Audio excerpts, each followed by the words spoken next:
the backdrop of all of this is the ceasefire, right, between Israel and Iran. As we said earlier, it might have seemed shaky, but it's holding. It's holding.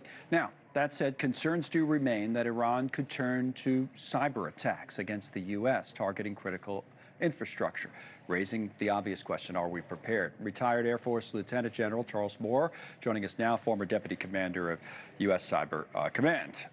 Welcome, General. Are we prepared for what Iran might throw our way if that's the direction they choose to go? Hey, Connell, thanks for having me. Well, I think first you have to take a step back and realize that from a historical perspective, Iran has shown the ability to come after critical infrastructure targets, power companies, water utility companies, and even financial companies in the past. In fact, they've been able to attack some of those same type of targets in Israel as well. But I think the real question is, are they willing to do that under the current circumstances? So in the past, they've had the capability and the willingness, but right now, as you've indicated several times, this is a very fragile ceasefire. And of course, that sets the stage for a hopeful end to all of the war that's been going on. And I think the last thing that the Iranians want to do right now is disrupt that. To your point, right here, I will put it up on the screen. I'm looking at the cyber attacks in the United States from November of 23 to April of 24. And they're all over the place. And, you know, there's all kinds of different attacks there, starting in the West in California, Montana, Texas, so on and so forth. So the point is, this stuff happens all the time. What's the difference, you know, between, you know, a cyber attack that happens and one we hear about? I mean, how serious does it have to be? Because many of those, you know, we didn't really hear about it at scale. Yeah, Connell, this is a really good point. So on a day-to-day basis, really persistently, the United States is in conflict in the cyber domain with adversaries and malicious cyber actors from around the globe. The vast, vast majority of the time, those operations that are being conducted against us are happening below the level of use of force, or what we would consider an act of war. And this has really become the standard operating environment inside the cyber domain.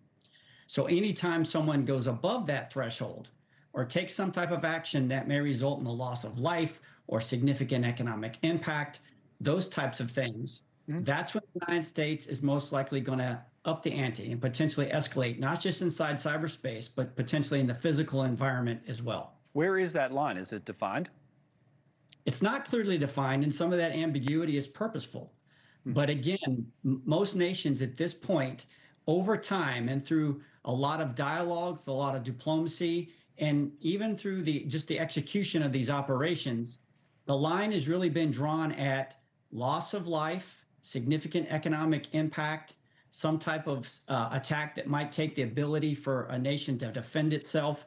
Those types of operations tend to be frowned upon. And obviously, if you go after critical infrastructure and you take those types of facilities away and their ability to deliver for the American people, that starts to get close to that red line. And specifically on Iran, does Iran traditionally operate as a state actor here, or as they do in other theaters, do they kind of farm it out to proxies and the like? How does Iran work in cyber? Yeah, Connell, they like to do both. Okay. Sometimes we'll see them directly operate with their cyber operators. A lot of times, just like they'd like to do from a terrorist action standpoint, they'll farm that activity out to proxies and folks that hopefully can help them maintain some type of separation and deniability about the operation. The only problem for Iran is that there's nobody on the planet that's better than determining attribution than the National Security Agency and U.S. Cyber Command. So that's why it sounds like your assessment now, it would be very, very risky for Iran to do this. They might be more likely to do it at another time than now.